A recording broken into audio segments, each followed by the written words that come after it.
Assalamualaikum warahmatullahi wabarakatuh.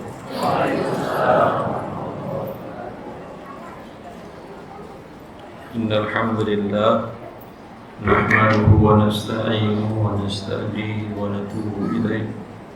Asyhadu an la ilaha illallah wahdahu la syarika lah wa asyhadu anna Muhammadan 'abduhu wa rasuluh.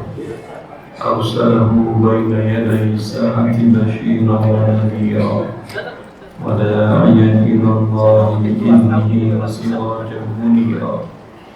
Allahumma salli wa sallim wa barik wa an'im ala nabiyyina Muhammadin wa alihi wa sahbihi ajma'in wa ba'd.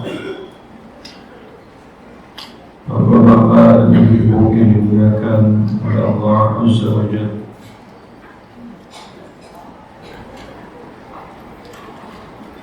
Allah memerintahkan kita untuk menjadi orang-orang yang jujur. Kunu ma'as-shadiqin. Bahwa ternyata untuk jujur itu kita butuh bergaul dengan orang-orang yang jujur. Allah perintahkan kita untuk membersamai orang-orang yang jujur. Karena bila orang-orang yang tidak jujur membersamai Anda atau Anda membersamai mereka, akan berdampak Anda tidak jujur. Kita lihat saja anak-anak yang tidak jujur. Lihat, biasanya ayah ibunya atau orang yang bohong, atau seterusnya. Lingkungannya adalah orang yang tidak jujur. Maka ini salah satu usaha untuk memaksimalkan diri untuk menjadi orang yang jujur. Hanya orang jujurlah yang kalau dia melakukan aktivitas dagang sekalipun, yang kita tahu aktivitas dagang bukan ibadah mahdhah, ya, bagian dari mencari dunia. Akan tetapi orang-orang yang jujur dalam perniagaannya itu mendapatkan tempat yang mulia. Nabi SAW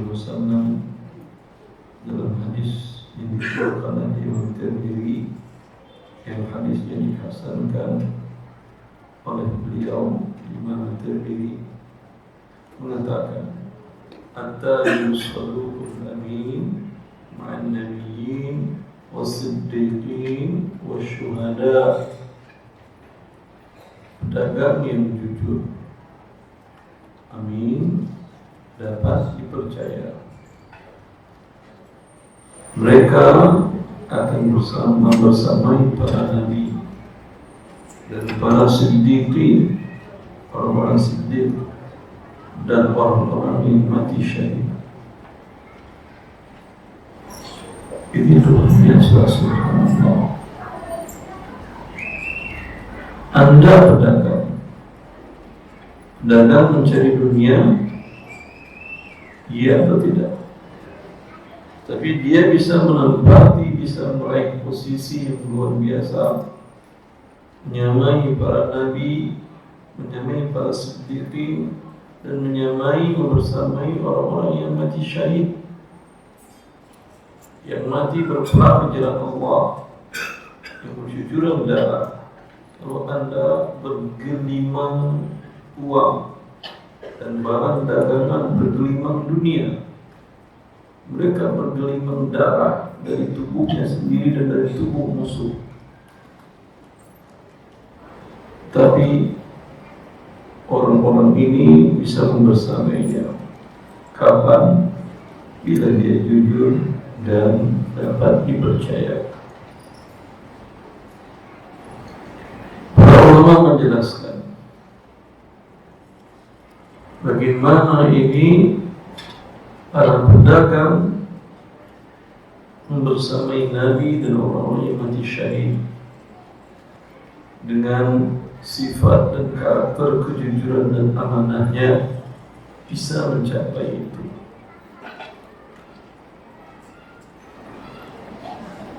Ya, orang yang beribadah sekian lain dan kebaikan yang lainnya belum tentu mencapai derajat yang luar biasa tadi. Mereka menjelaskan bahwa keberadaan seorang pedagang yang jujur dan amanah ini salah satu tonggak masyarakat yang sejahtera.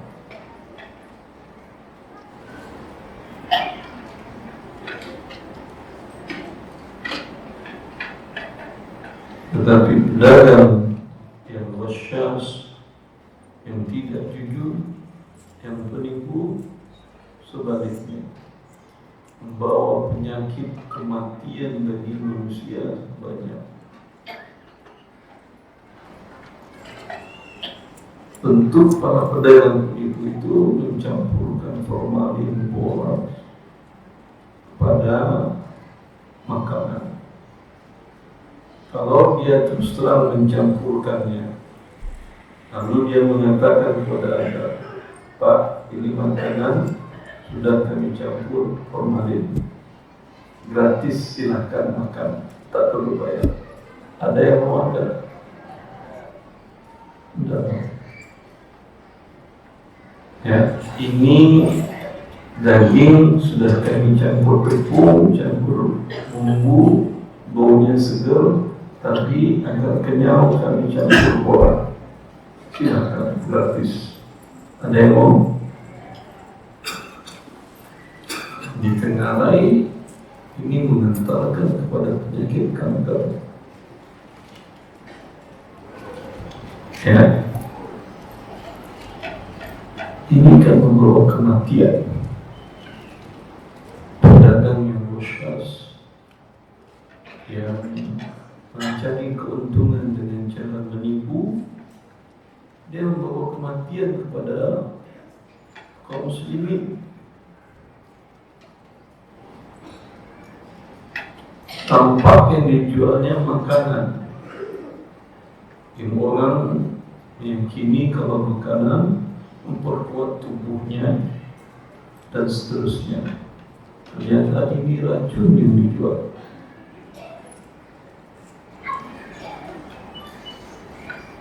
Ya. Itu dampaknya. Sebaliknya orang yang pedagang yang jujur,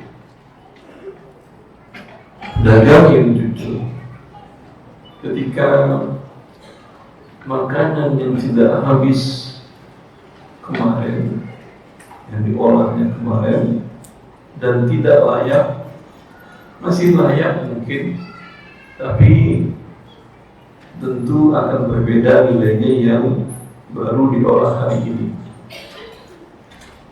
Jujur dia, Pak, ini ayam goreng kemarin, tapi biasanya dalam aturan kesehatan dan segala macam, kalau tidak kelihatan jamur warna lain pada daging masih layak dikonsumsi. Yang ini goreng hari ini, yang ini harganya sekian standar, yang ini sudah dipotongan 40%. Ya. Kira-kira Anda mau pilih yang mana? Yang segar atau yang 40% diskon? Terserah, tidak ada masalah. Saya tidak jualan. Ya, Anda pilih yang segar karena ada kemampuannya, alhamdulillah. Bagi yang kurang biaya pas-pasan pendapatannya, dia punya alternatif, makan daging juga, makan ayam juga dengan harga lebih murah. Ya. Ayam goreng kemarin apakah sudah rusak? Standar ya, standar pengolahannya, gorengannya, penyimpanannya pun standar ya. Apakah sudah rusak? Biasanya belum, masih layak konsumsi kan ya. Tapi tentu bagian dari dia sebagai seorang pedagang yang jujur, dia menyampaikan itu. dan dia tidak akan rugi di dunia apalagi di akhirat.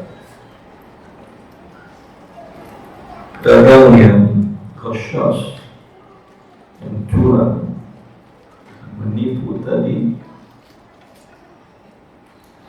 menurut dia samakan goreng kemarin dengan goreng hari ini, karena tampak luarnya sama, dia samakan, sehingga dia mendapat keuntungan ada pertambahan 40% menurut dia. Ya. Tapi bila ada yang mengetahui, dan semua orang sangat bisa mengetahui, ya, masak kemarin dengan hari ini, walaupun digoreng ulang, ya, keuntungan 40% itu besok kerugiannya berapa? Mungkin 100%, mungkin 1000%, tidak ada lagi orang belajar. Kalau yang tadi orang melihat rugi 40%, setelah itu orang setelah sudah percaya dengan dia, lebih percaya, situ aja belanja, jujur orangnya. Ya, kecuali bila Anda termasuk konsumen seperti yang dikisahkan oleh beberapa ahli riwayat tentang seorang ulama di salah satu kota dari negara Islam. Dia belanja dengan tukang daging sesuai dengan harga permintaannya dengan jumlah. Tapi si ulama ini merasa ini daging tidak sesuai standar ukuran yang dibelinya. Sekilo permintaannya dan kesepakatan, ya, sepertinya berkurang. Lalu ulama itu terus belanja, dan dia tahu itu. Suatu ketika ini pedagang daging ikut dalam halaqah ulama tadi, dan dia membahas tentang curang dalam perdagangan dan seterusnya. Si pedagang tadi pun bertobat kepada Allah, dan dia tidak curang dalam dagangannya. Sekali lagi setelah dia bertobat, si ulama ini, si alim ini membeli, dan dia lihat ini sepertinya dia sudah bertobat, tidak curang, dan dia tidak pernah belanja lagi di situ. Suatu ketika timbul rasa keingintahuan dari pedagang, menanyakan kepada alim ini, "Wahai Syekh, dulu saya jual curang, setiap hari kau belanja. Sekarang setelah mendengar salah satu halaqahmu, saya bertobat kepada Allah, saya belum pernah lihat kamu datang lagi." Kata beliau, ini konsumen seperti ini jarang-jarang, ya. Kalau dahulu saya belanja kepadamu, saya mendapatkan pahala besar darimu.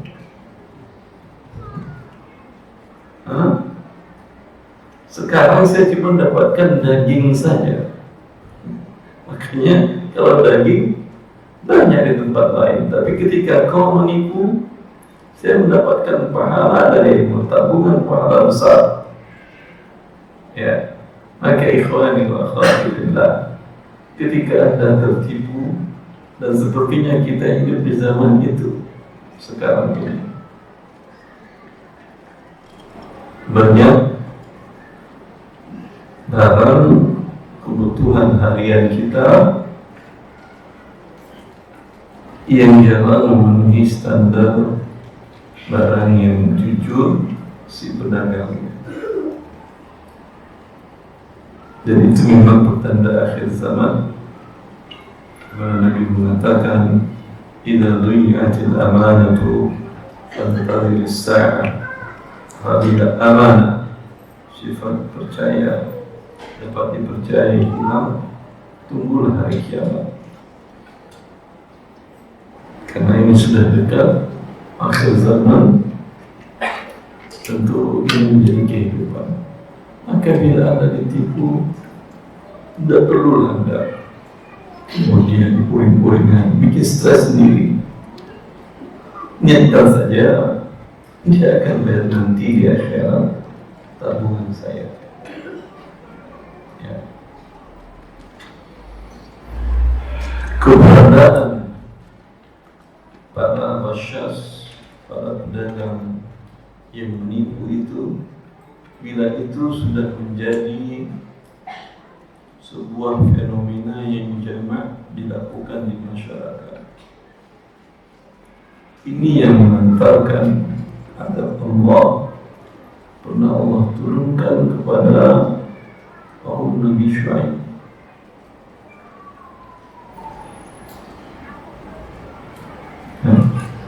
Di mana mereka jauh dari beribadah kepada Allah. Mereka berbuat syirik, akan tetapi sifat buruk yang paling menonjol, kalau syirik hampir semua manusia syirik, tapi ada sifat buruk yang menonjol selain syirik tadi adalah mengurangi timbangan. Allah mengatakan, wa ila Madyan akhahum Syu'aiba qala ya qawmi i'budullaha ma lakum min ilahin ghairuh qad ja'atkum bayyinatun min rabbikum fa'awful kayla wal mizan wa la tabkhasun nasa ashya'ahum.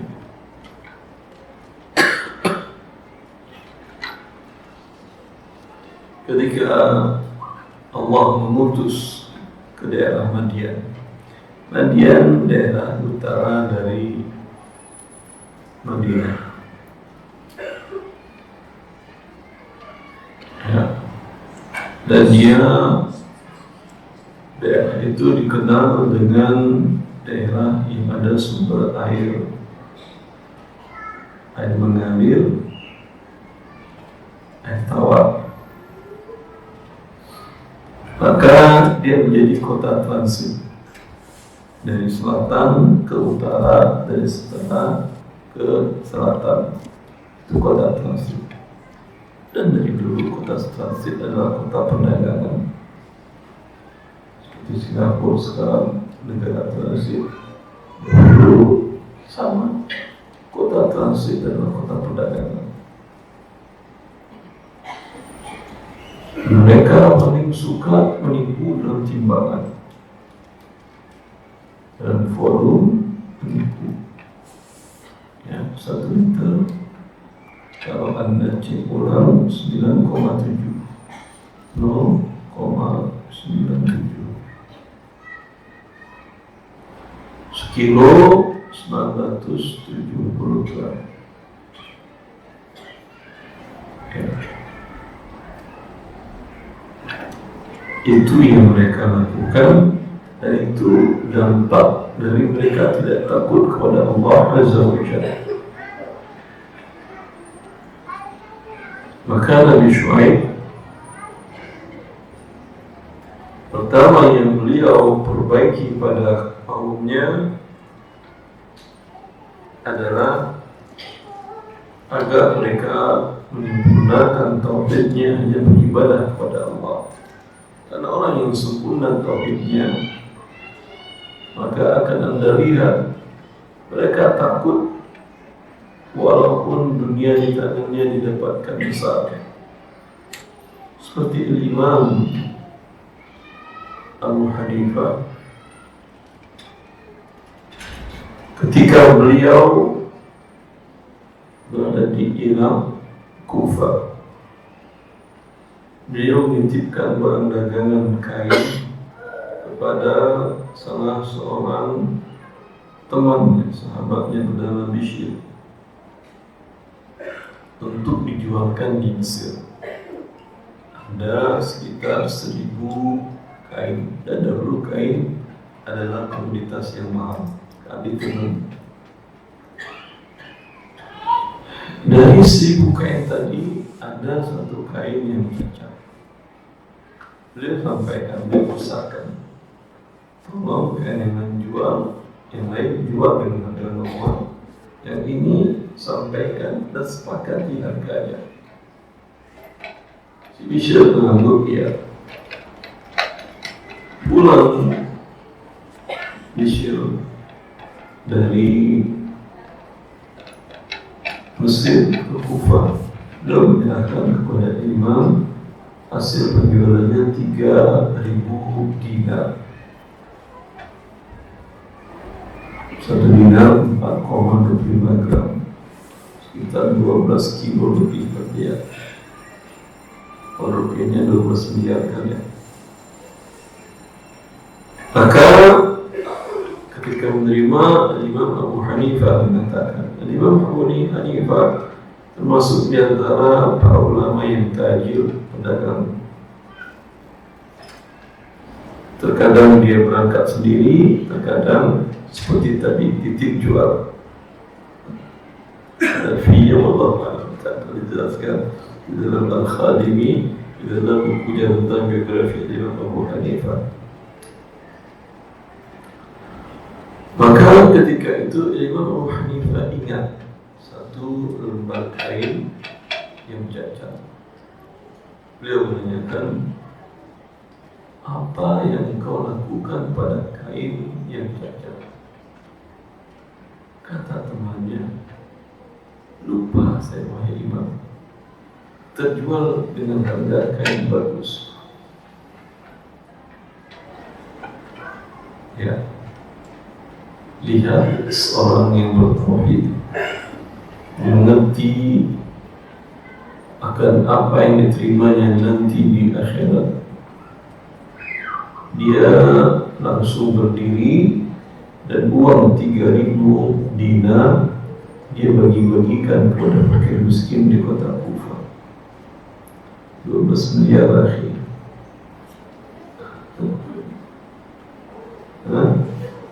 1.000 lembar kain, 12 miliar habis. Ini efek iman dalam kehidupan seorang anak manusia. Baginya dunia benar seperti yang didengarnya dari Nabi As-Sadiqul Masduq, yang tidak pernah berbohong, bahwa dunia dan isinya tidak lebih berat dari setiap seekor lalat. 3.000 dinar belum sampai 0,1 juta persen dari emas yang ada di bumi ini. Berapa persen juta dari lalat berarti sangat kecil.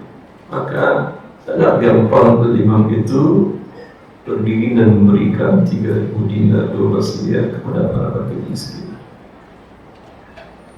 Beliau ulama fikih. Kalau secara aturan fikihnya tadi kan 1.000 kan ya, berarti harusnya dia ambil 1 per 1.000. Berarti berapa dinar? 3 dinar kan ya?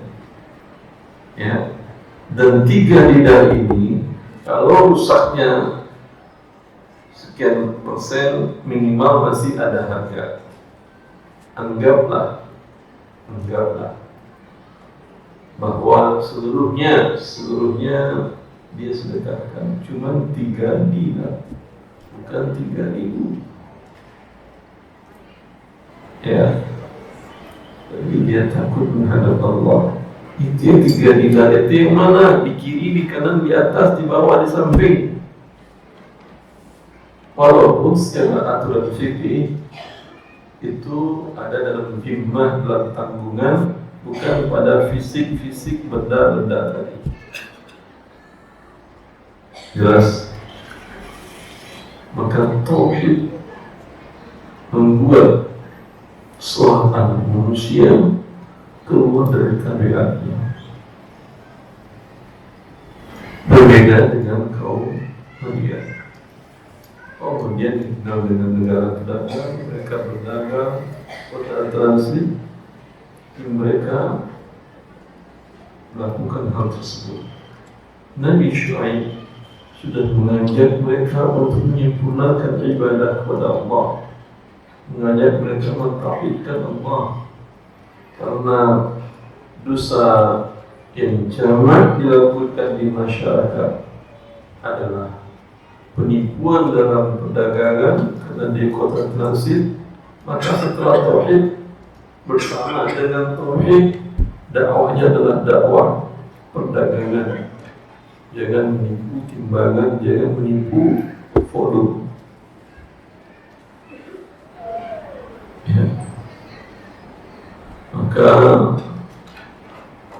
kaumnya malah melecehkan dan tidak mendengarkan. Karena orang kalau sudah menjadi budak dunia, ya, budak dunia, sudah lama bekerja di bank konven, tahu itu haram, berat untuk melepasnya. Dia mungkin baru berani melepas bila istrinya kena kanker, anaknya kena tumor, dirinya pun ada penyakit jantung. Itu baru biasanya resign. Itu tanda Allah sayang kepada dia. Allah ingin menyelamatkannya. Terkadang manusia tidak percaya, kurang keimanannya kepada Allah. Perlu Allah tunjukkan bukti nyata. Kalau orang beriman kepada Allah, Imam Abu Hanifah, tidak ada yang sakit anaknya. Setelah sakit itu tidak ada. Tapi dia yakin bahwasanya ini tidak dari Allah dan akan bermasalah nanti dia dengan Allah di hari akhirat. Maka 12 miliar bagi dia. Karena yang tadi tidak ada gaji 12 miliar, tapi takut. Ini 12 miliar tidak perlu berfikir maju mundur, desain nggak ya, surat tulis nggak ya, jika ada ya, tidak, langsung berdiri. Dan begitu seorang muslim ketika ingin mengejar kedekatan kepada Allah, wasari'u ila maghfiratin min rabbikum fafirru ila Allah, kata Allah. Berlarilah, bersegeralah, berlarilah menuju Allah. Jangan tunggu-tunggu, jangan fikir-fikir lagi. Karena kalau anda berfikir, syaitan pasti tidak akan membiarkan anda. Ya. Begitu orang-orang saleh, dia tidak akan berfikir panjang karena khawatir syaitan akan melambatkan dia, dan bukan sekedar melambatkan, memalingkan dari bertobat kepada Allah Azza wa Jalla. Dampak efek kaum Madian tadi kita bisa baca di dalam Al-Quran, di dalam surah Asy-Syu'ara, bagaimana Allah Azza wa Jalla membalikkan gerak kampung mereka, digemparkan di bawahnya dengan cara sebelumnya cuaca panas terik, tidak turun hujan lebih dari 1 tahun. Air, ada sumber air tawar, tapi karena cuaca terik, walaupun nanti tetap gerah. Lalu Allah setelah sampai adab Allah karena ternyata telah disampaikan oleh Nabi-Nya Syuaib dan mereka tetap ingkar, maka Allah berikan azab dari atas, samping, kiri, kanan dan bawah mereka. Allah kirimkan awan hitam gelap, mereka mengatakan hadza 'aridun mumtiruna, ini awan mendung akan turun, berakhir sudah. Insyaallah ta'ala ini menceritakan bagaimana Rasulullah bila melihat awan mendung gelap.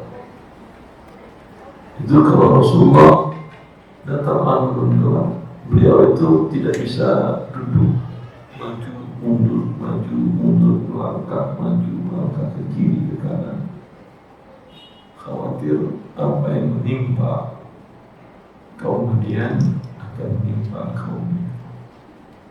Sampai turun hujan, maka terlihat di wajah Rasulullah kebahagiaan. Berarti dia bukan azab yang turun. Maka karena hujan akan turun, mereka keluar dari rumah-rumah mereka semuanya, berkumpul di tanah lapang, berharap selesai sudah penderitaan mereka. Ternyata yang turun adalah hujan batu disertai petir. Kiu yang melekalkan telinga mereka pecah, dan bumi mereka Allah guncang dari bawahnya, gempa.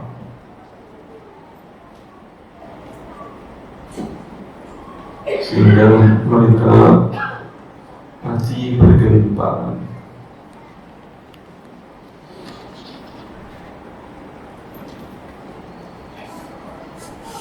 Dan kisah dalam Al-Quran dan kisah umat terdahulu itu bukan sekedar mengantar tidur kaum muslimin kaum muslimat. Allah mengatakan fa'tabiru ya ulil ansar, wahai orang-orang berakal, ambil pelajaran dari kisah-kisah itu. Kalau umat terdahulu diberikan sanksi yang seperti itu, bila kalian melakukan, sanksi itu pun akan mengenai kalian. Ya. Maka bila Anda seorang pedagang, jangan pernah menipu dalam berdagang. Ya. Rasulullah sudah menunjukkan solusinya ketika beliau sidang di pasar Madinah. Ada yang sahabat menjual gandum, dia masukkan tangannya ke dalam onggokan gandum. Dia dapatkan di dalam onggokan itu ada basah. Rasulullah mengatakan, "Ma'adha yang sahibul ta'am." Ini basah, kenapa? Ini kata Rasulullah, asabahu samawi Rasulullah, basah kena hujan. Rasulullah mengatakan, "Ala ja'altahu fawqahu hatta yarahu an-nas." Ya, musibah datang, jangan musibah menjadi musibah baru lagi. Ikhwan, orang yang tidak takut kepada Allah, syaitan selalu berusaha membuat dia secepat mungkin menjadi temannya di neraka. Bila sudah terkena musibah, dia akan berikan rayuan-rayuan agar musibahnya menjadi besar. Tadi kan kena hujan, itu musibah. Tapi kata Rasulullah, kena musibah tidak ada masalah, tapi jangan buat musibah baru dengan engkau menipu. Sehingga Rasulullah mengatakan, "Ala ja'altahu fawqahu hatta yarahu an-nas." udah tidak apa-apa. Tapi yang basah tadi taruhin ke atas sehingga orang melihat basah. Ya. Kalau basah berarti rugi atau untung dia jual nanti? Rugi. Secara kebiasaan rugi lah ya. Rugi. Secara materi rugi. Tapi nanti akan saya ceritakan kisah antara Zaid dengan Abdullah bin Umar dengan pemutusnya adalah qadinya adalah Utsman bin Affan radhiyallahu ta'ala anhu ajma'in. Ya rugi tidak ada masalah, biasa aja dagang rugi. Tapi bila Anda menipu, musibah dua kali. Ya, itu yang diajarkan Rasulullah SAW. Padahal juga belum tentu rugi. Tapi kalau rugi ya terima aja.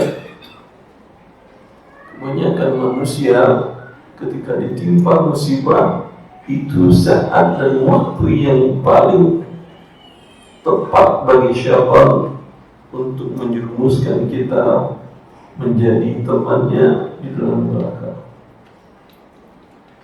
Karena orang dalam kondisi tidak normal biasanya apa aja usulan orang dilakukannya. Kadang usulan itu mengandung kesyirikan, mengandung dosa besar. Ya. Sampai saya kira mungkin semua Anda tahu apa namanya, kalau sakit mata ambil air kencing bangun tidur kan ya.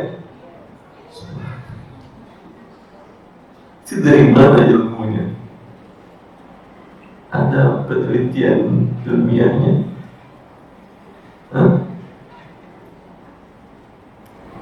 Ada atau tidak?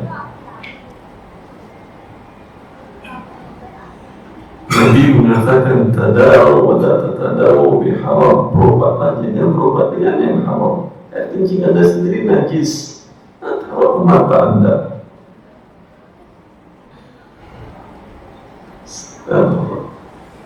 Tapi kalau daripada sakit, siapa tahu benar dia. Bisa kan gitu, siapa tahu ia benar sembuh. Seperti itu. Para pedagang, Masya Allah, paling banyak ditakut-takutin seperti itu. Sehingga kesyirikan pun dia lakukan.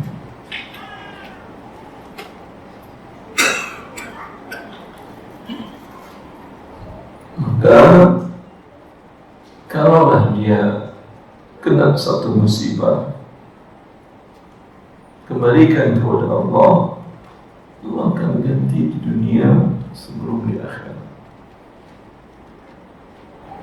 Tadi saya katakan tentang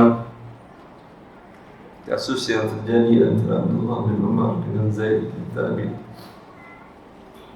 di mana Abdullah bin Umar radhiyallahu anhu menjual budak dengan harga 800 dinar pada Zaid bin Thabit.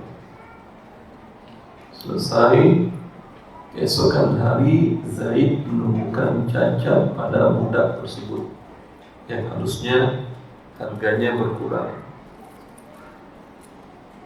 Ini dikisahkan dari Imam Malik dalam kitab Muwatta. Lalu Zaid bin Thabit komplain kepada Abdullah bin Umar bahwa barang yang terjual cacat. Abdullah bin Umar tidak tahu. Kata beliau, saya yang mendengar dari Nabi SAW tentang orang yang menipu bukan termasuk golongan Nabi. Tidak mungkin saya melakukannya. Cacat kemungkinan ada padamu. telah kau beli. Lalu karena ribut, mereka datang kepada khalifah untuk memutuskan sengketa. Waktu itu Khalifah Utsman bin Affan radhiyallahu anhu, Utsman mengatakan bahwa Nabi mengatakan al-bayyinatu 'ala al-mudda'i wal yaminu 'ala man ankar. Bukti, saksi itu harus dikemukakan oleh yang mendakwakan, yang mensumasi. Sekarang yang mensumasi siapa? Ada buktinya? Ada, dicacat barangnya, budaknya. Dia sudah selesai. Sekarang kata Nabi yang mengingkari bersumpah. Bersumpah atas nama Allah bahwa barang yang dia jual tidak cacat. Bila dia bersumpah, apa yang dilakukan? Ya, seolah jual tidak terjadi, uang dikembalikan.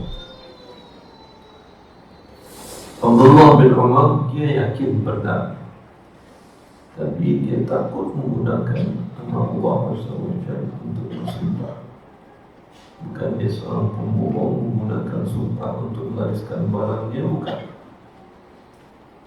Maka Abdullah bin Umar kemudian tidak mau bersumpah. Kalau tidak mau bersumpah, ambil barangmu, kembalikan uang 800 dirham. Diambil ayatullah bin Umar, budak dan diserahkan uang. Selesai. Besok Abdullah bin Umar jual, dan beliau jelaskan cacat yang baru ini. Kebiasaannya harganya turun atau naik? Turun. Tapi kasus kali ini luar biasa. Terjual dengan 1.500 dirham.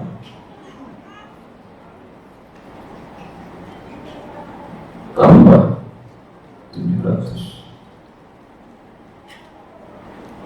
Orang yang bertransaksi dengan Allah, maka Allah tidak pernah mengecewakannya. Kan Allah telah memastikan man yattaqillah yaj'al lahu makhraja wa yarzuqhu min haitsu la yahtasib. Orang yang bertakwa kepada Allah menjadikan dalam setiap kesulitannya kemudahan jalan keluar. Dan Allah, siapa yang bertakwa kepada Allah, Allah akan beri dia rezeki yang di luar nalar. Tadi di luar nalar itu, iya, Anda semua kan sudah bilang terjual sama aja itu sudah luar biasa. Ini terjual dengan pertambahan hampir 100%. Ya. Rezeki Allah tidak butuh nalar Anda, hanya butuh keimanan Anda untuk mengaisnya. Ya, itu semuanya Allah yang menentukan rezeki tersebut. Ikhtiar Anda sebagai manusia, iya, tetapi lihatlah dalam kehidupan Anda, apakah semua ikhtiar yang Anda lakukan menurut studi kelayakan, studinya, kemudian iklannya, kemudian cara menjualkannya, dan produknya pun bagus, ya, itu bagian dari ikhtiar manusia. Tapi rezeki dari Allah. Terkadang ikhtiar sudah maksimal, barang Anda tidak laku. Ada orang barangnya tidak pakai macam-macam yang mahal tadi, laris manis. Oh, tidak pakai tuyul Ustaz. Astagfirullah. Kalau iya, dia musyrik. Kalau dia musyrik, mungkin hari pertama, hari kedua laku, hari selanjutnya akan bangkrut di dunia dan di akhirat. Ya, maka jangan pernah menipu dalam berdagang.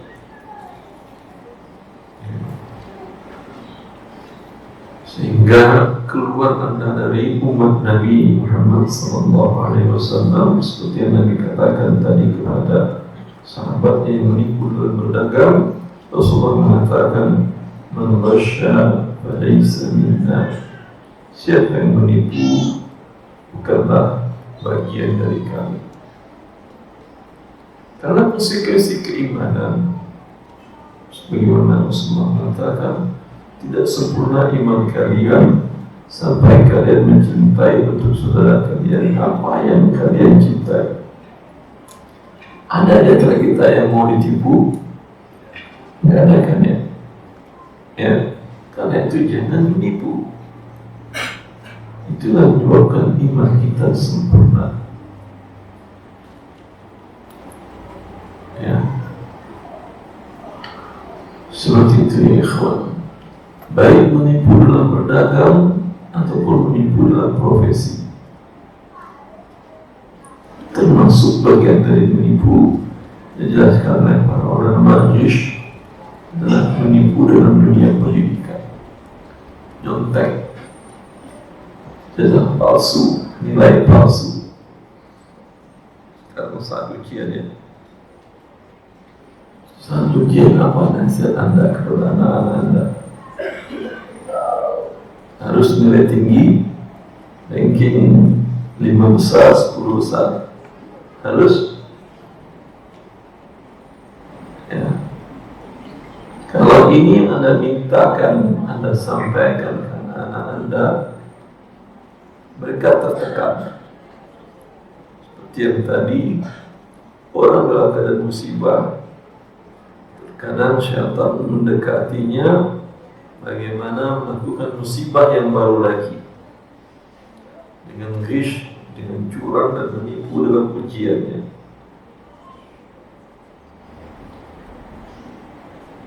Ya, contek sana bawa kebatan dan macam-macam.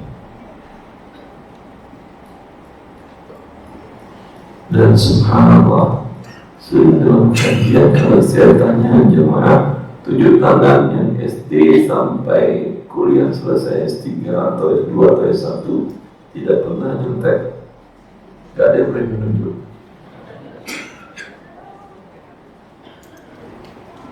Ini berbahaya kondisi ini.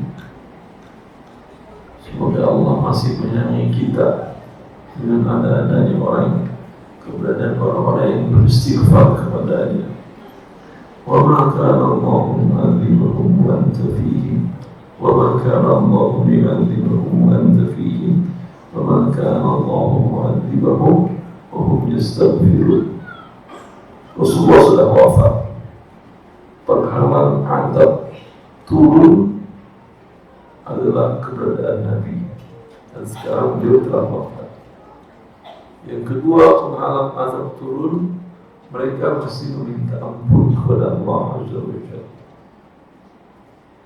Bila ini sudah tidak ada, maka pasti akan turun. Ini kan sama dengan pedoman kita ini. Tidak ada yang berani angkat tangan kalau ditanya siapa yang tidak pernah nyontek dari kelas 1 sampai selesai pendidikan.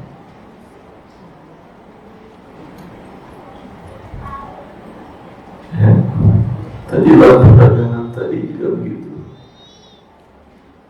Ada salah seorang teman beliau ingin buka usaha SPBU, tapi beliau melakukan studi kelayakan.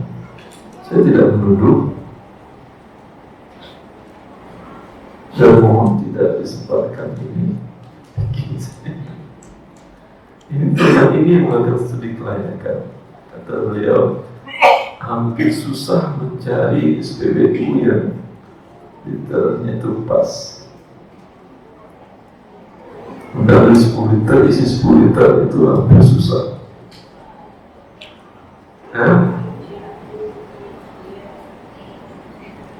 Iya, apa itu? Itu dalam undangan. Dalam pendidikan seperti itu. Kalau tadi mendiam satu dagang sudah turun agak atas, samping kiri kanan, depan belakang, dan dari bawah. Sekarang tambah lagi dagang kayak begitu, kemudian pendidikan juga seperti itu. Dan tahu Anda, walaupun ijazah Anda asli dengan ujian, tapi dengan mencontek tadi, ya, atau skripsi dibuatin teman, atau dibuatin orang, atau itu walaupun ijazah Anda asli adalah kuliah, itu ijazah syahadatul zur, ijazah palsu. Ada syahadatul zur, kata Nabi, 3 kali Nabi mengingatkan jangan pernah bersaksi palsu. Itu ijazah bunyinya apa? Persaksian dari pihak lembaga pendidikan bahwa ini telah lulus dan berhak hendak menyandang ini, gelar ini, dan seterusnya. Padahal dia contek. Ya, kalau yang lebih itu saya kira semua Anda sudah yakin pasti mereka adalah ghasyas yang Nabi mengikrarkan bukan umatku. Ya. Kalau yang contek, padahal nanti ini jasa digunakan untuk bekerja, mencari rezeki, berdampak kepada kehalalan dan ketidakhalalan gaji Anda. Karena Anda terima gaji sekian karena strata ini. Kalau Anda tidak punya ijazah S1, gaji SMA, setelah pakai ijazah SMA, ya, itu berkorban pernah nyontek juga. Itu selisih gaji mungkin bisa 30%, 40%, ya atau tidak? Ya. Sekarang kalau ijazah S1, Anda dapat 100%, berarti 40% dari gaji Anda selama bekerja dan pensiunan bukan hak Anda.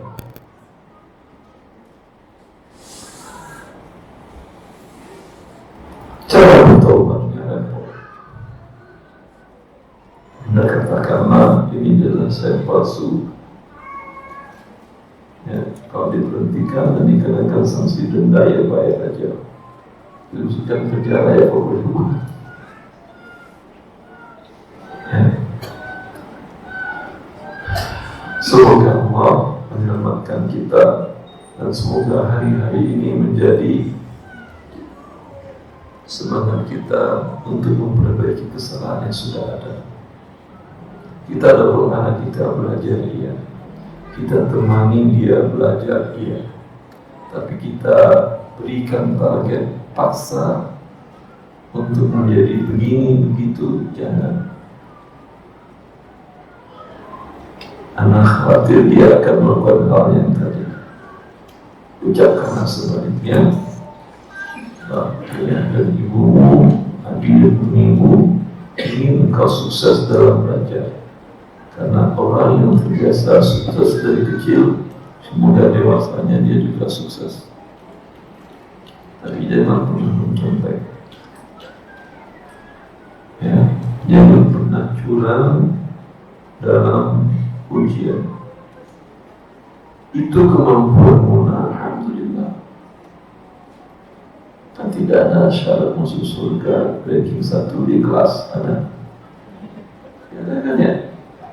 Tidak ada. Apa yang Anda khawatirkan? Syarat menjadi orang kaya 5 besar di angkatan, ada? Tidak ada.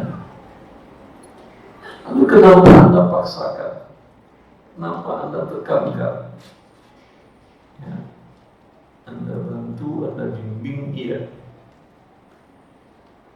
Sekalipun belajar ilmu syar'i. Karena belajar ilmu syar'i juga bukan berarti dia tidak akan curang.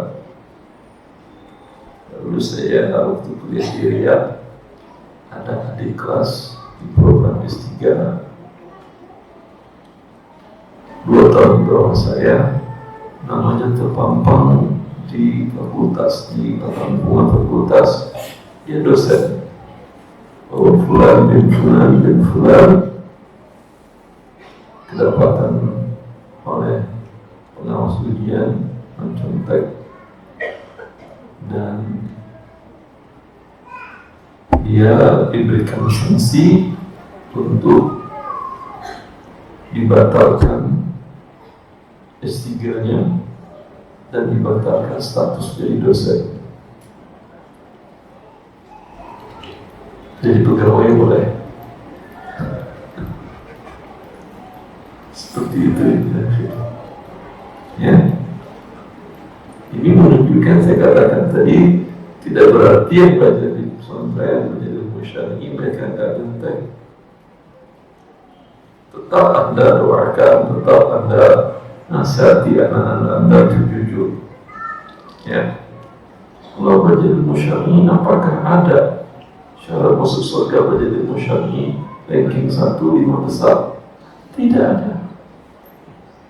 Bukankah para sahabat Nabi SAW, ya, seperti Khalid bin Walid dalam beberapa riwayat, dia membaca, karena dia panglima otomatis jadi imam dalam perjalanan perang, dia membaca surat pendek bolak-balik. Ya, tapi kalau perang, selama perang dipimpin dan tidak pernah kalah, sampai Umar memecat beliau jadi panglima karena khawatir nanti dia dikultuskan oleh kaum muslimin. Dan apakah dia hilang keikhlasannya berperang? Ya udahlah, dulu saya panglima, sekarang turun, udah aja perang, dia kalau kalah baru saya pilih, saya lagi baru maju. Tetap dia berperang sebagai prajurit, karena yang dicarinya, beliau mengatakan, saya mencari surga, bukan mencari posisi yang diberikan oleh Amirul Mukminin Umar bin Khattab. Begitu jiwa mereka. Ya, itu dari musyari. Jelas ya, Ikhwan, ya. Selalu ingatkan anak kita, karena sekarang kita mulai anak di pondok, insya Allah tidak ada contoh-contoh. Jangan di pondok S3 di Arab Saudi aja di Fakultas Syariah masih ada. Ya, selalu ingatkan anak kita dan ingatkan diri kita, karena terbiasa terlatih anak-anak begini, suatu saat dia menjadi pemegang jabatan, dia akan mudah curang, akan mudah korupsi dan seterusnya. Allah. Selesai Pak, terima kasih. Ya, semoga ya saat-saat ujian ini kita terus mendampingi dan mensemangati anak-anak kita. Semoga mereka dimudahkan oleh Allah Azza wa Jalla untuk menyerap ilmu syariat Allah dan ilmu di dunia yang bermanfaat bagi dunianya dan dunia akhirat.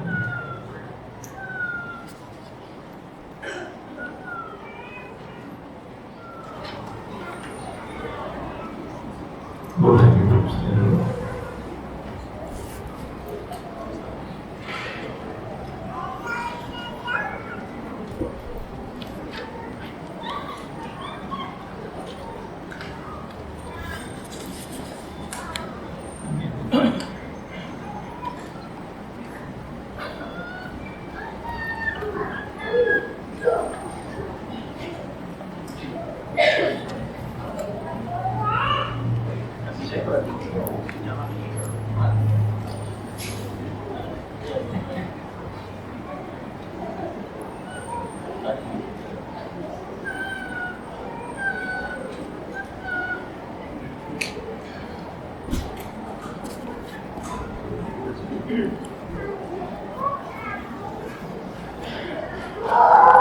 Ya, alhamdulillah. Pertanyaan pertama, sebagai pedagang untuk mengambil nilai keuntungan dari barang dagangan yang sesuai dengan syariat Islam, itu berapa persen dari modal?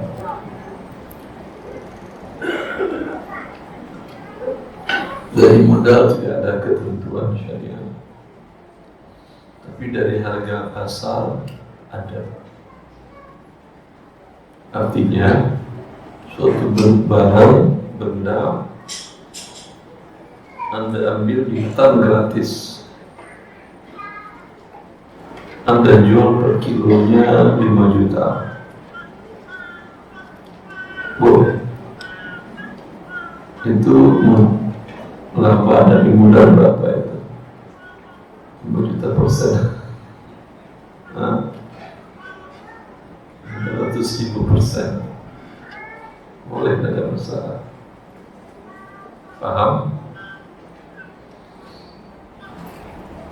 Maka apapun inovasi Anda yang belum ada orang membuat, terserah Anda jual berapa boleh. Ya, seperti itu. Mulai 100%, 200%, 300%, 400%, 500, 1000 pun boleh. Bila barang ini Anda yang pertama membuat. Jelas?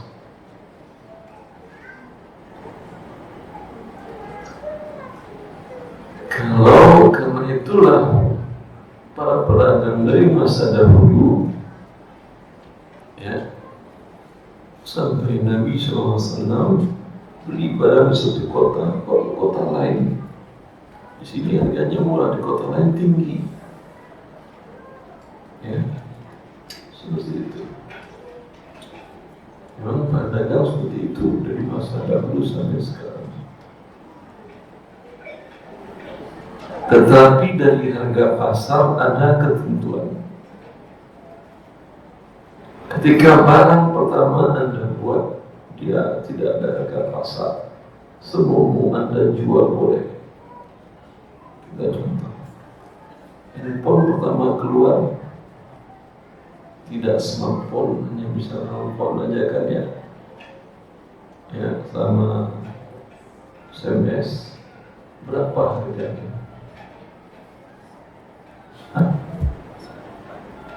Tahu berapa handphone ada? Tahun 2009, saya terlambat berpikir.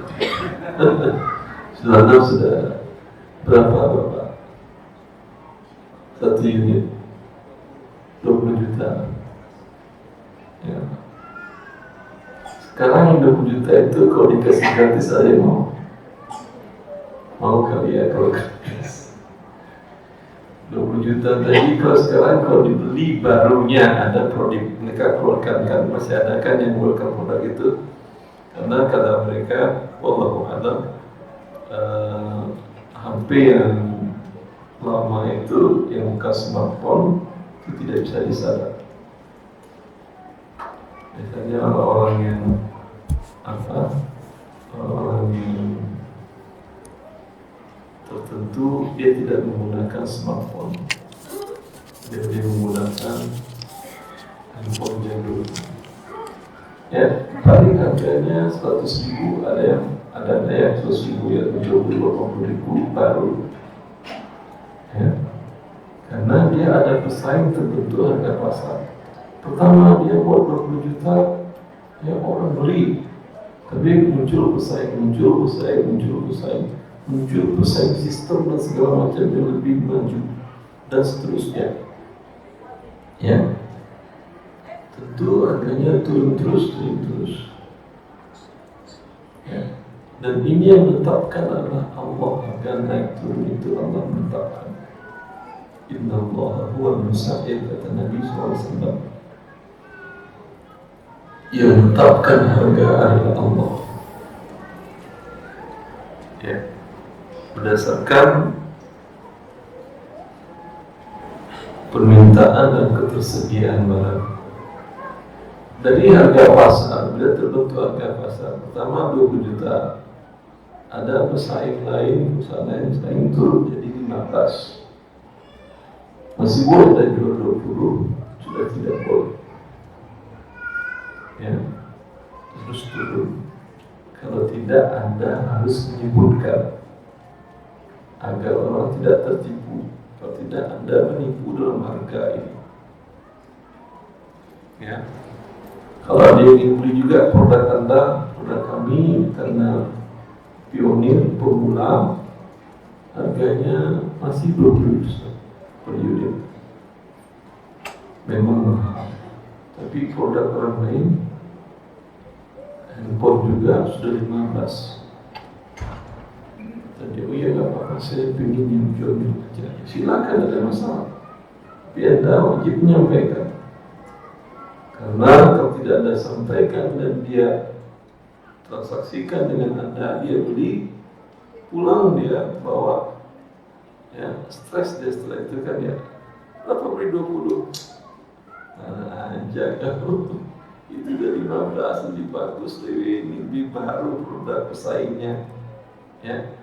Hasil dari modal tidak ada ketentuan syariat.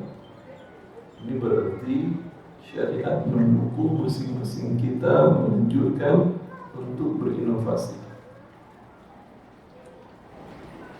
di bidang apapun. Bidang kuliner juga seperti itu. Buatlah kuliner yang belum ada, yang rasanya subhanallah sehat, ya. Harga terserah Anda. Baik.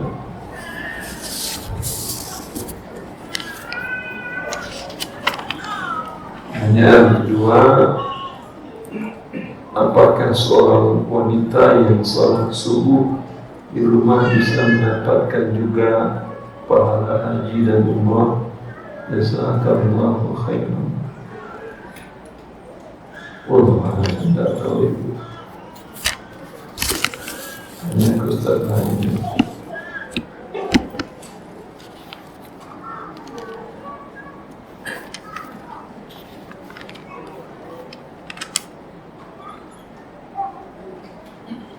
Saya ada modal, ingin usaha kredit ke orang, kredit motor ke orang. Banyak lembaga kredit motor yang riba. Saya menghindari sekali riba. Mohon arahannya Ustaz supaya usaha saya berkah. Ini baru dimulai Ustaz. Baru teman-teman dekat yang kredit ke saya, ya. Nasihat saya, memang ini tidak boleh besar, memang hanya boleh ke teman-teman dekat Anda saja. Kalau sudah terbuka umum, ini Anda akan bermasalah dengan OJK, Otoritas Jasa Keuangan, karena jual beli kredit itu yang boleh hanya berbentuk leasing. Kalau yang syariah berarti leasing syariah, modalnya 10 miliar. Kalau Anda ingin kurus, itu bisa berizin OJK. Terlepas dari legal, secara syariahnya jual beli tidak tunai, Anda ada modal, tanyakan ke dia barang seperti apa yang dia inginkan, motor umpamanya baru, apa second baru umpamanya, ya, yang rodanya berapa? 2 cukup, ada 2. Kemudian warna segala macam, kemudian spesifikasi, atau Anda ajak dia ke dealer juga boleh. Lalu dia tunjuk, setelah dia tunjuk Anda yang bertransaksi, Anda yang transaksi, Anda terima dahulu, setelah Anda beli, Anda terima. Itu berarti surat-suratnya kosong namanya kan ya. Kalau pakai nama Anda, dia mau, ada masalah juga. Cuma nanti balik nama ada biaya, ada. Katanya gratis. Gratis di iklan ya. Gratis balik nama dari Alhamdulillah. Yang penting Anda beli, Anda terima, lalu Anda suruh dia urus balik namanya ke dia, dan tidak ada denda keterlambatan. ada yang terlambat, Anda minta jaminan agar dia tidak terlambat dan bisa ada eksekusi, baik jaminan barang atau jaminan berbentuk orang yang siap membayarkan hutangnya tadi. Itu boleh kalau ke orang-orang dekat. Tapi kalau anda iklankan orang banyak, harus berizin. Allah Akbar.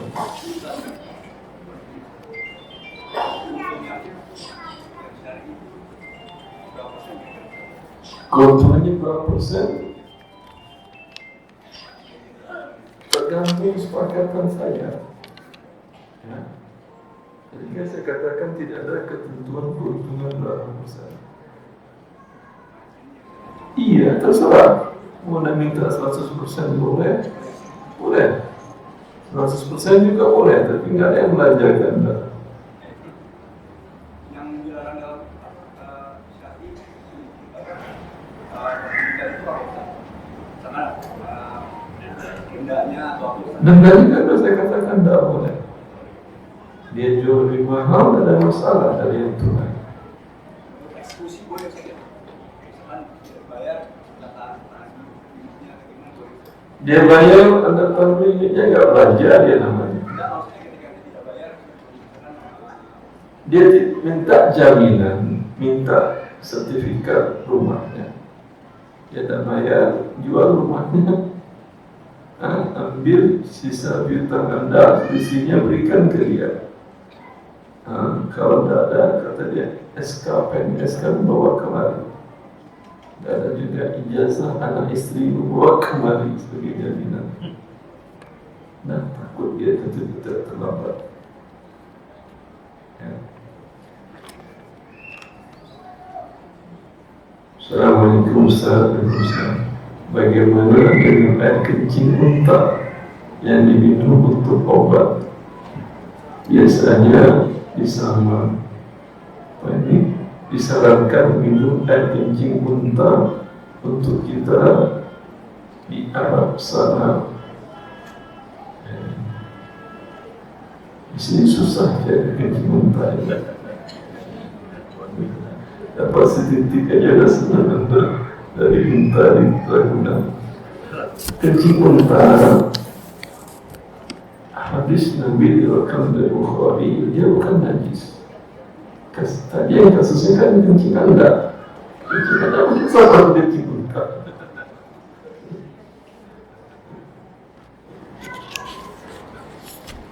Ada kasus orang dari Bani Qurainah masuk Islam dan mereka terkena wabah malaria yang ada di Madinah. Madinah itu terkenal dahulu dengan wabah penyakit malaria. Sampai ketika hijrahnya Nabi, Abu Bakar dan Bilal terkena. Mereka panasan dan menggigil, ya. Sehingga Nabi mendoakan kepada Allah agar cintailah kepada kami Madinah, karena kalau seperti itu kan jadi malas mau kemana lagi. Cintai kepada kami Madinah sebagai kami, sebagaimana kami mencintai Makkah. Waqul humaha ila Juhfa. Ya Allah, kata Nabi, pindahkanlah wabah penyakit yang ada di Madinah ke Juhfa, sekitar 80 kilo lebih arah barat dari kota Madinah, dekat dari Jeddah. Maka hilang, ya. Cuman kota Juhfa menjadi kota kosong. Takut wabah malaria. Ada orang Qurainah masuk Islam terkena wabah itu. Lalu Rasulullah SAW nyuruh dia untuk datang ke tempat pengembaraan unta zakat dan nyuruh dia minum dari air susu unta dicampur kencingnya. Dan ternyata dia sembuh. sudah sembuh karena dia baru masuk Islam, lihat kan unta yang banyak itu murtad ya, hilang akal sehatnya. Ini unta banyak, cuma satu pengawasnya, pengembalanya. Itu pengembalanya mereka potong tangan dan kakinya dan matanya mereka tusuk dan mati. Untanya mereka bawa pulang ke kampungnya. Rasulullah diberitahu oleh malaikat dan Rasulullah mengutus Ali bin Abi Thalib.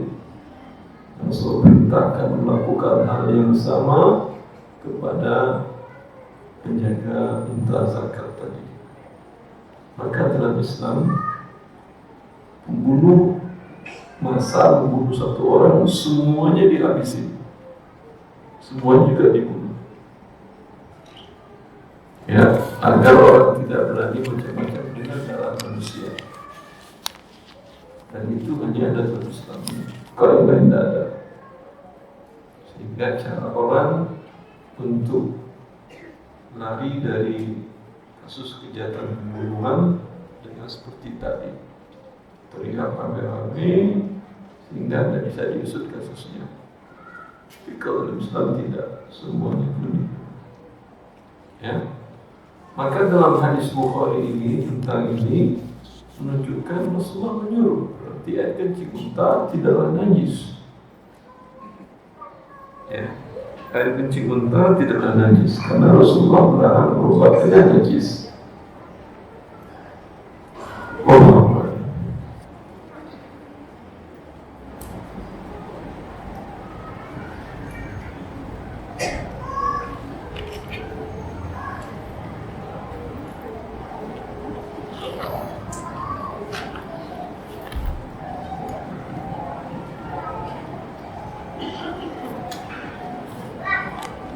Bagaimana solusi untuk pedagang yang berjualan makanan beku?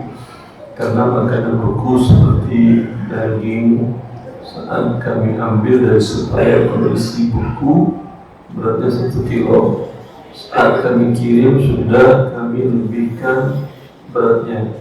Namun saat sampai ke tangan konsumen menunjukkan kondisi sudah mencair, beratnya jadi susut. Apalagi kondisi cuaca tidak menentu, mengenai seberapa banyak penyusutannya. Kalau Anda beli frozen, jualnya frozen, Anda tidak menyusut. Ya. Dalam kasus tadi harus Anda kirimkan, ya Anda katakan saya kirimkan dari sini 1 kilo, tapi dia frozen sudah bercampur air dan segala macam.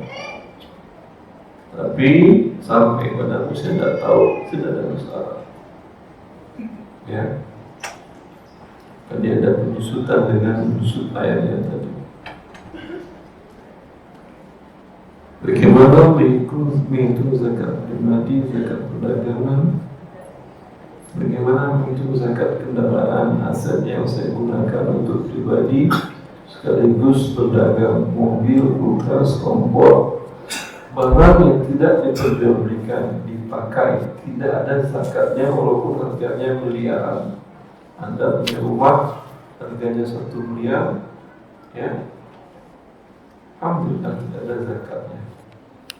Tapi kalau Anda dagang rumah, walaupun unit rumah yang Anda dagangkan cuma 100 juta, itu ada zakatnya.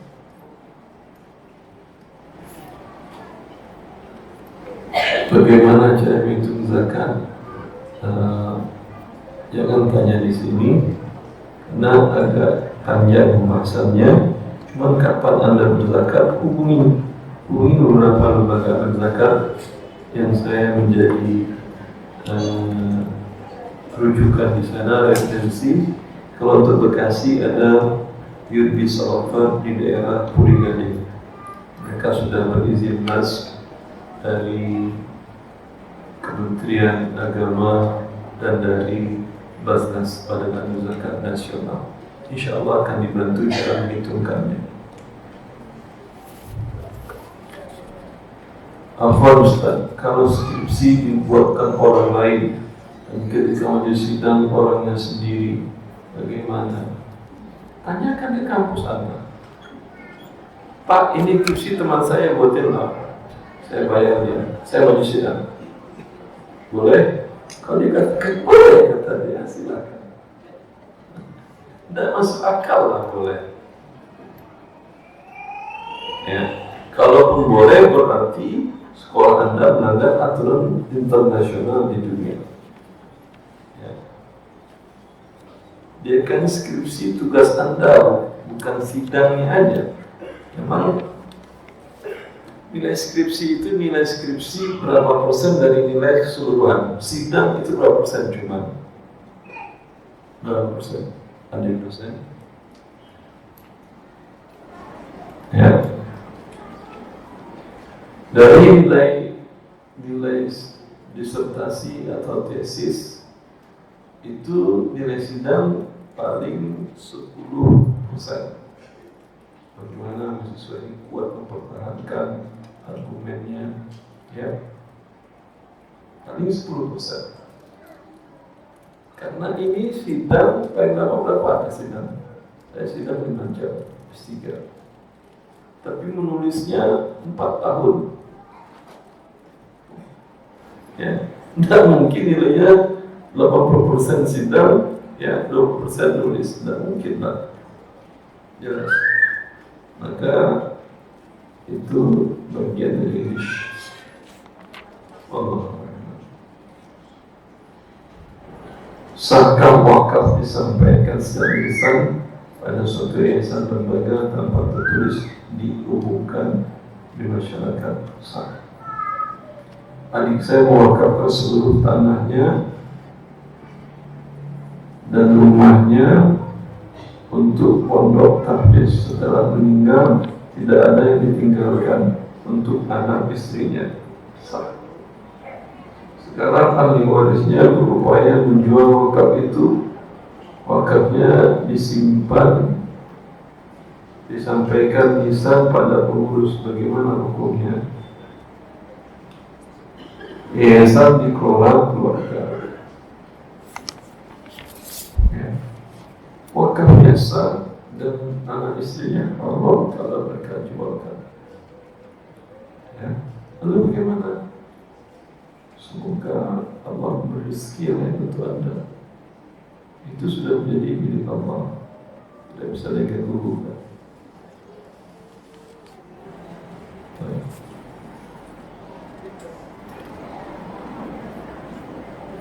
Beli baju lewat online warna putih bergaris hitam.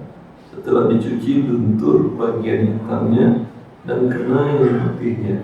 Pihak yang jual bilang karena saya merendamnya terlalu lama, 6 jam. Padahal saya rendam hanya 30 menit.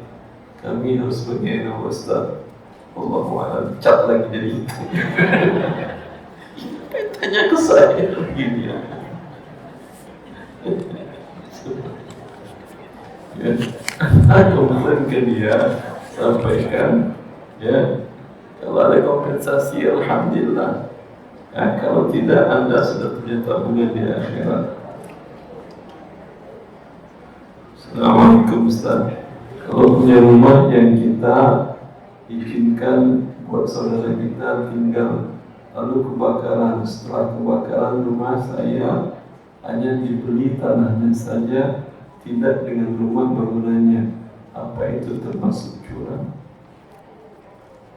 Dia punya rumah dan tanah, lalu disuruh pakai adiknya, terbakar rumahnya, kemudian adik hanya beli tanahnya saja. Apakah itu curang? Tidak curang, itu sudah betul. Tadi kan rumah Anda izinkan pakai, ya, dan lihat terbakar akibat apa. Kalau akibat kelalaian adik, iya dia mengganti.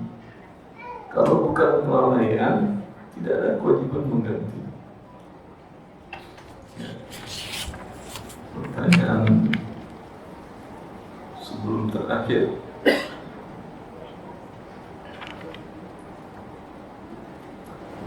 Mohon nasihat yang berkenaan kata mampu dalam kewajiban berhaji.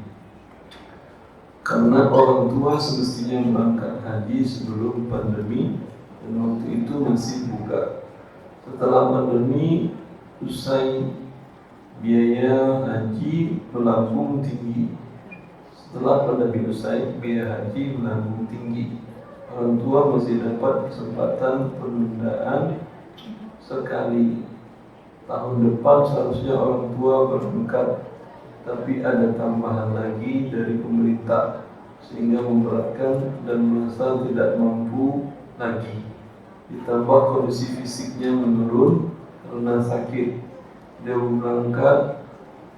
Beliau berangkat per 10,500 menjadi 15.000. Dari sekarang udah tambah 25.000 per orang. Tak paham saya. Apakah ini sudah menjadi uzur untuk beliau bahwa haji hanya bagi yang mampu? Iya. Ketika dia tidak mampu, tidak ada kewajiban. Lalu bagaimana? Ya, kalau bisa diserahkan kepada yang lain, serahkan dan minta jual kepada mereka kuotanya, minta uang yang sudah dibayar dari orang tersebut. Dan terakhir, Assalamualaikum Ustaz, jika kita tanam modal usaha 100 juta dan setiap bulan kita diberikan 10% keuntungan, apakah boleh?